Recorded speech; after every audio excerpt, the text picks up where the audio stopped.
अस्सलाम वालेकुम। ਤੁਹਾਡੀ ਬਹੁਤ ਬਹੁਤ ਮਿਹਰਬਾਨੀ, ਤੁਸੀਂ ਮੇਰੀ ਹਰ ਮਹੀਨੇ ਮਦਦ ਕਰਦੇ ਹੋ। ਮੈਂ ਬਿਮਾਰ ਹਾਂ।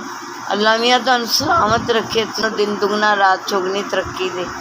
ਤੁਸੀਂ ਬੜੀਆਂ ਦੁਆਵਾਂ ਲੈਂਦੇ ਹੋ। ਅੱਲਾ ਤਾਲਾ ਤੁਹਾਨੂੰ ਖੁਸ਼ ਰੱਖੇ, ਜਿਉਂਦੇ ਵਸਦੇ ਰਹੋ। ਅੱਲਾ ਵੱਡੀ ਵੱਡੀ ਉਮਰਾਂ ਕਰੇ। ਅੱਲਾ ਕਮਾਈਆਂ 'ਚ ਬਰਕਤ ਪਾਵੇ। ਮੈਨੂੰ 30,000 ਰੁਪਇਆ ਦਿੱਤਾ। ਤੁਹਾਡੀ ਬਹੁਤ ਬਹੁਤ ਮਿਹਰਬਾਨੀ।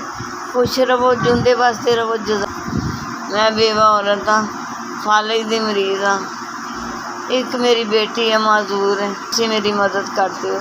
ਬੇਟਾ ਮੇਰਾ ਜਵਾਨ 30 ਸਾਲ ਦਾ ਫੌਤ ਹੋ ਗਿਆ। ਤੁਸੀਂ ਮੇਰੀ ਬੜੀ ਹੈਲਪ ਕਰਦੇ ਹੋ, ਬੜੀ ਮਦਦ ਕਰਦੇ ਹੋ।